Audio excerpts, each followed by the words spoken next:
रिदल, volume, रिदल volume of minute planet sir. कितना लिखेंगे बेटा? हाँ, वॉल्यूम सामने ऑफ, देख के बोल दो। हाँ, कितना लिखेंगे? शेप कैसा है? स्पेरिकल है तो 4/3 पाई आर क्यूब, तो 4/3 क्या बोलते हो? हाँ टू ठीक है, डी ठीक है, पी। ठीक। हाँ ठीक है, कोई दिक्कत नहीं, कोई दिक्कत नहीं, समझ गया मैं। हाँ बेटा, अगर प्लैनेट्स के शेप को स्फेरिकल मान रहे हैं तो स्फीयर का वॉल्यूम क्या होता है? 4/3 पाई आर क्यूब। देखिए, तो density of planet is equal to mass of planet upon volume of planet. तो mass of planet is equal to density to volume. और क्या लिख सकते हैं? तो डेंसिटी ऑफ प्लैनेट पी और वॉल्यूम ऑफ प्लैनेट को क्या लिख देंगे? बोलो। 4/3 पाई आर किसका है? प्लैनेट, इसका होल क्यूब। चलेगा? चलेगा। तो ये मास ऑफ प्लेनेट लिखने का तरीका हो गया कि dp into 4/3 pi R cube. इस तरह से हम मास ऑफ प्लेनेट को लिख सकते हैं। किसके टर्म्स में लिख दिया बच्चों? In terms of density of planet. देख लीजिए, लिख लीजिए, कोई दिक्कत तो नहीं है। बस बच्चों, क्या इस फॉर्मूले को, इस मास ऑफ प्लेनेट को इस फॉर्मूले में रख सकते हैं क्या? तो ग्रेविटी ऑफ प्लेनेट का फॉर्मूला क्या बन जाएगा? ग्रेविटी ऑफ प्लेनेट का फॉर्मूला क्या बन जाएगा? कैपिटल जी, अच्छा कैपिटल आर स्मॉल आर से कंफ्यूज मत होना, वो एक ही है ना, into capital G M upon R square. Mass of planet क्या लिख दिया? Density of planet into 4/3 pi R P का होल क्यूब। देख लीजिए कौन कौन कट जाएगा। क्यों भाई, कौन कटता हुआ दिख रहा है? क्या रेडियस ऑफ प्लेनेट का स्क्वायर और रेडियस ऑफ प्लेनेट का क्यूब कट जाएगा? सिर्फ यहाँ कितनी बचेगी? एक ही बचेगी। बोलो, बोलो भाई। तो ग्रेविटी ऑफ प्लेनेट का नया फॉर्मूला क्या बन जाएगा? बोलो, ग्रेविटी ऑफ प्लेनेट का नया फॉर्मूला क्या बन जाएगा? यहाँ कितना है देखो, ये तो कट गया, ये कट गया। क्या इसको ऐसा आगे लिख दूं? 4/3 पाई। देखो 4/3 पाई को आगे लिख दिया। इसके बाद क्या है? कैपिटल जी है, डेंसिटी ऑफ प्लेनेट है, capital G density of planet, और रेडियस कितनी है? Radius of planet. दो स्क्वायर से क्यूब कट गया, एक ही बचा। This is the formula number 2 for the gravity of planet. देख लीजिए कैसे बना, कैसे बना। तो कुछ भी नहीं किया, सिर्फ मास ऑफ प्लेनेट की वैल्यू निकाल ली, डेंसिटी इनटू वॉल्यूम से। बहुत आसान है।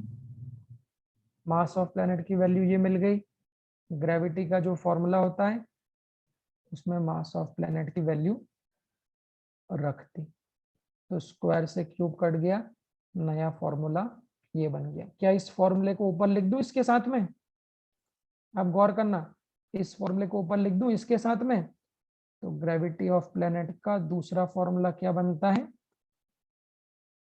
4/3 पाई जी डी, डी मतलब density of planet, into RP. Note करिएगा, दिस इज द फॉर्मूला। बहुत इंपॉर्टेंट है, मतलब बहुत ज्यादा इंपॉर्टेंट है ये दोनों फॉर्मूले, क्योंकि इन्हीं के आधार पर आगे एस्केप और ऑर्बिटल वेलोसिटी बनने वाले हैं। ये दो फॉर्मूले होता है। दिस इज बच्चों formula number 1 and this is formula number 2। गौर करिएगा। और ये क्या है? ये क्या है बच्चों?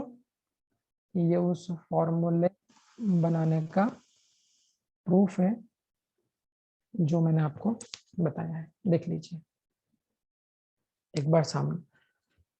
फिर कंक्लूजन में आपसे लूंगा भाई, कंक्लूजन में आपसे लूंगा। तो सबसे पहले तो ये दोनों फॉर्मूले को आप याद तो करिए। दोनों फॉर्मूले मैंने प्रूफ करना सिखा दिए बच्चों, बट इन दोनों फॉर्मूले को आपको याद रखना पड़ेगा। सब लोग याद रखेंगे जरा फटाफट, सब लोग याद रखिए। कैसे प्रूफ करते हैं? तो बहुत आसान है बहुत ही आसान है। बस इस फॉर्मूले में मास की वैल्यू रख दी, वॉल्यूम इनटू डेंसिटी, जो कटता है उसको काट दिया। देख लीजिए, देख लीजिए, थोड़ा स्क्रॉल डाउन करता हूं, ये देख लीजिए।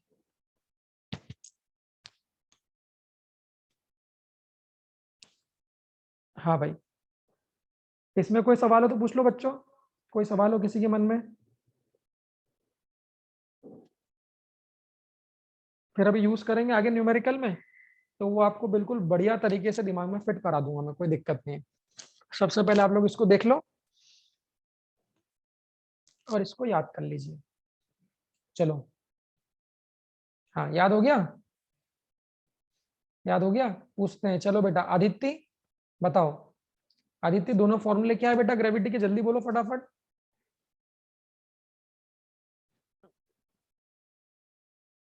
आदित्य क्या है दोनों फॉर्मूले? Aditya, hello sir. सर हाँ बेटा पहला आदित्य, दोनों फॉर्मूला फॉर्मूले है क्या है? Gravity into mass of planet upon radius of planet का होल स्क्वायर, और दूसरा ठीक है, फॉर्मूला है 4/3 pi into gravity into density of planet और इंटू रेडियस ऑफ प्लैनेट। चलिए अब आगे देखिए, बहुत ही खूबसूरत चीज आ रही है यहाँ से। खूबसूरत चीज क्या है, इस पे क्वेश्चन होता है। जानवी शायद इस बार क्वेश्चन था ना, जहां तक मुझे याद है, ये डेंसिटी हाँ वाले सर। फॉर्मूले पे एस्केप वेलोसिटी का था ना? हाँ हाँ हाँ, इस बार था। ज्यादातर ज्यादातर आप लोग प्रीवियस नेट के देखोगे, आपको बहुत सी बार ये क्वेश्चन, ये बहुत से लोग इसको हल्के में ले लेते हैं यार। लोगों को लगता है ये तो बेवकूफ बनाते हैं, ऐसा कोई आता है क्या क्वेश्चन ग्रेविटी पे? उनको लगता है अरे वाह कोई वेक्टर फॉर्म वाला आएगा, जबकि सच्चाई अगर मैं आपको बताऊं तो जो मैंने कल पढ़ाया था ट्राइंगल वाले और जो वेक्टर के एप्लीकेशन, जहां तक मेरे को याद है शायद वो कभी नहीं पूछे गए। एक आध बार कभी कोई पूछ लिए हो 2 4 5 10 साल में, तो बात अलग है। बाकी ज्यादातर पेपर आप उठाइए, आपको क्वेश्चन इसी पे से मिलेगा। Gravity, factors affecting gravity, escape velocity, orbital velocity, that's it. Kepler's law पे भी कभी संख्या कम ही होती है क्वेश्चन की, तो यही मोस्ट इंपॉर्टेंट पार्ट है। मेरा सवाल क्या है, माइक खोलेगी हमारी निकिता शिंदे। निकिता शिंदे, खोलो mike. Yes sir. Nikita Shinde हमें बताएगी, हमारे सामने दो फॉर्मूले हैं बेटा, इन दोनों फॉर्मूलों से आप बताइए कि जो ग्रेविटी है किसी भी प्लेनेट पे, वो रेडियस पे कैसे डिपेंड करती है। इन दोनों फॉर्मूलों से बताइए। बाकी लोग भी, मैं एक से पूछ रहा हूँ इसका मतलब नहीं बाकी लोग सो जाना है। फर्स्ट फॉर्मूले के अकॉर्डिंगली ग्रेविटी इनवर्सली प्रोपोर्शनल होती है प्लैनेट के रेडियस के स्क्वायर से, और फॉर्मूला 2 से डायरेक्टली प्रोपोर्शनल होगी। ये कैसे हो गया, मतलब यार ग्रेविटी तो एक ही है प्लेनेट की, कभी इनवर्सली प्रोपोर्शनल स्क्वायर के, कभी डायरेक्टली प्रोपोर्शनल है, ऐसा कैसे पॉसिबल है? और इस पे से कैसे क्वेश्चन बनेंगे, वही हमको चर्चा करनी है। तो ये मैं नोट करके बोल रहा हूँ। निकिता ने बोला इसी पॉइंट को भाई मैं आगे बढ़ा रहा हूँ, देखना अच्छे से। सब लोगों को फॉर्मूला याद हो जाना चाहिए, और बहुत इंपॉर्टेंट नोट करके करना, बहुत इंपॉर्टेंट मतलब बहुत इंपॉर्टेंट, बहुत इंपॉर्टेंट नोट करके बच्चों देखिएगा कि जो पहला फॉर्मूला है ग्रेविटी का, और आगे से पूछूंगा तो ऐसा बोलोगे ये फॉर्मूला किसके टर्म्स में, ये फॉर्मूला किसके टर्म्स में पूछूंगा तो क्या बोलोगे, मास ऑफ प्लेनेट के टर्म्स में। मास ऑफ अब प्लैनेट। इसके अकॉर्डिंग सुनना, इसके अकॉर्डिंग सुनना बच्चों, किसी भी प्लेनेट पे जो ग्रेविटी होती है बच्चों, वो उस प्लेनेट की रेडियस के स्क्वायर के प्रोपोर्शनल होता है, inversely proportional to square of. बस इतना बोलना गलत है। अगर आप में से कोई लोग ये बोलते हो तो गलत बोल रहे हो आप, 100% गलत बोल रहे हो। क्यों? क्योंकि आपने उसकी मेन बात तो बोली नहीं। तो gravity inversely proportional to radius का स्क्वायर है भाई, कैपिटल जी तो वैसे ही कांस्टेंट है, बट ये कब होगा जब क्या कांस्टेंट हो, ये सही मेन बात है। जब क्या कांस्टेंट हो, बोलो। मास ऑफ प्लेनेट कांस्टेंट, नहीं तो पॉसिबल ही नहीं है। नहीं तो आप गलत ब्रो, अगर आप कहते हो कि gravity inversely proportional to radius of planet का स्क्वायर है, तो ये 100% गलत है। जब तक आप ये ना बोलो कि मास ऑफ प्लेनेट कांस्टेंट है। इसका क्या महत्व है अभी आगे क्वेश्चन में आपको समझ में आ जाएगा, ध्यान रखना। तो मास ऑफ प्लेनेट कांस्टेंट है बच्चों तब ग्रेविटी रेडियस के इनवर्सली। बट दूसरा वाला फॉर्मूला क्या बोलता है, 4/3 पाई, सबको याद हो जाना चाहिए, capital G D into R P. इस वाले फॉर्मूले से बच्चों ग्रेविटी रेडियस पे कैसे डिपेंड कर रही है, चंदन क्या बोला निकिता ने, ग्रेविटी रेडियस पे कैसे डिपेंड कर रही है, चंदन कैसे डिपेंड कर रही है हाँ भाई? सर। सर इस वाले फॉर्मूले के अकॉर्डिंग सब लोग प्रोपोर्शनल टू माइक तैयार रखो रेडियस ऑफ भाई, प्लैनेट। सर टाइम नहीं मुझे लगना चाहिए। स्पंदन चंदन स्पंदन बोलो। सुनाई दिया इसलिए। नहीं Chandan, proportional to radius of planet, but कब? तो ये भी 100% गलत है। सही कब होगा, कब, जब क्या कांस्टेंट हो? Density of planet.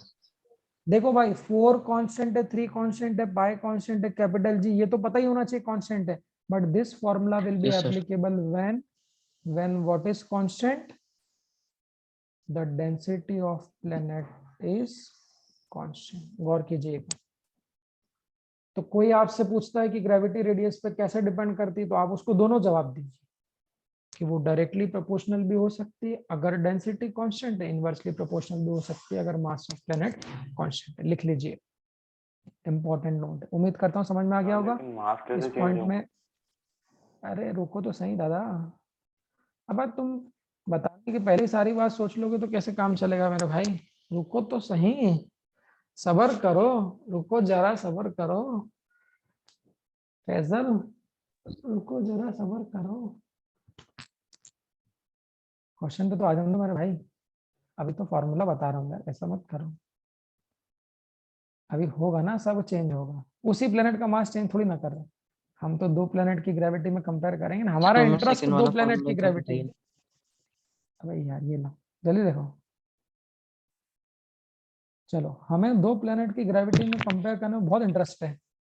क्वेश्चन सुनना, दो क्वेश्चन लिख रहा हूँ ना, इन दोनों क्वेश्चन से कंपेयर कर लेना फैजल भाई। Yes sir. वो पिक्चर, किसी पिक्चर में फैजल, क्या फैजलपुर क्या नाम है उसका, है ना ऐसे पिक्चर में? मिर्जापुर। हाँ फैजल, क्या इसका नाम भी रहता किसी लड़के का शायद। सर नहीं रहता। अरे रहता है फैजलपुरिया या ऐसा फाजलपुरिया तो कुछ नाम रहता है ना। ओमपुरी। सर फैजल कुरैशी क्या?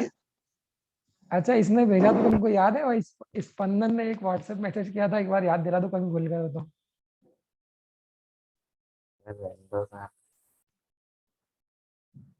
जब मैं वहां गया था, गुजरात गया था, और इसने मेरी क्लास में ऊपर कुछ दिन, तो भाई ने कुछ भेजा था, याद है कि नहीं? सर मैंने डिलीट किया था, फिर आपको कैसे पता चला? बेटा अब क्या बोले तुमको, जिस स्कूल में तुम पढ़ रहे ये हो भी ना, व्हाट्सएप होगा सर का। है? क्या भेजा था उसने मैसेज? अब क्या पता यार, कुछ भेजा जरूर था, आपत्तिजनक था पर वो।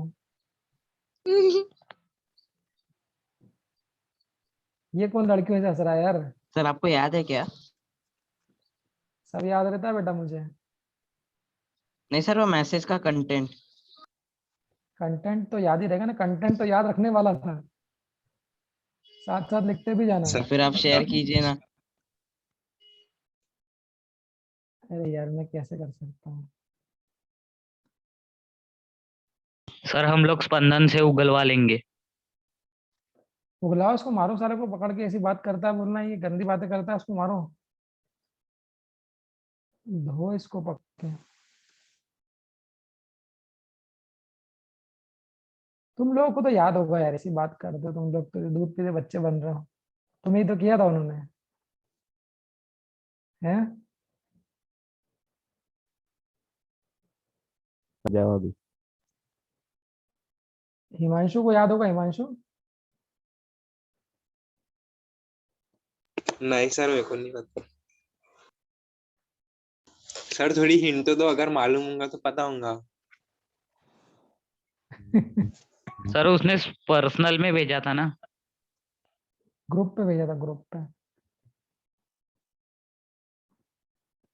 सर आप ही बता दो क्या भेजा था। अरे सर तो भूल स्पंदन तू बता। क्वेश्चन लिखते ऑफलाइन चलना तो बेटा बता साथ दिया साथ। होता।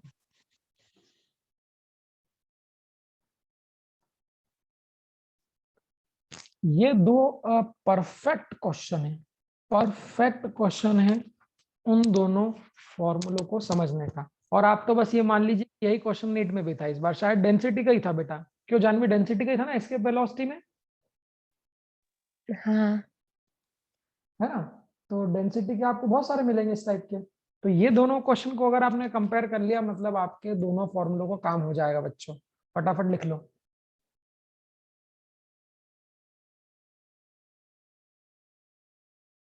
अब ये बुक में मिलते जरूर है, मैं ऐसा नहीं बोल रहा बुक में मिलते नहीं है, पर बुक में अलग उससे मिलते हैं, बुक में अलग अलग। मैं इसलिए दोनों को साथ में लिख रहा हूँ ताकि आपको कंपेयर करने में भी आसानी आ जाए। फटाफट देख लो भाई, लिख लिया? चलो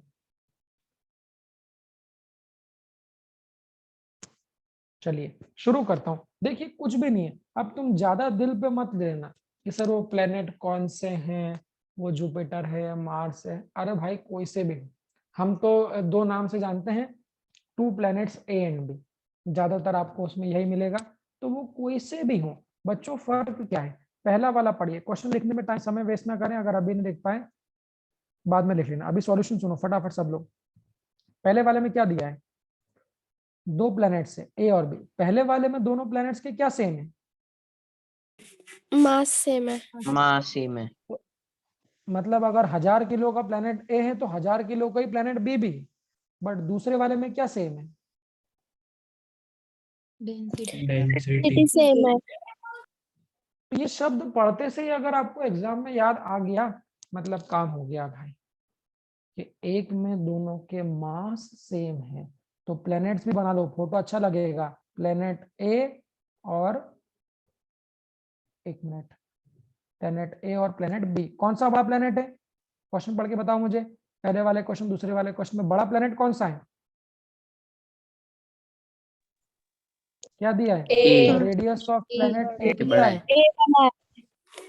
ए ट्वाइस द बड़ा है। Radius of B. थोड़ा मैंने क्वेश्चन को शॉर्ट में लिख दिया, तो उसको आप लोग चला लीजिएगा। मतलब ऐसा लिखूंगा क्या, radius of A is equal to twice the radius of B. और क्या दिया है बच्चों? Mass of A is equal to, वो शीट लाइट गई, आवाज आ रही है मेरी?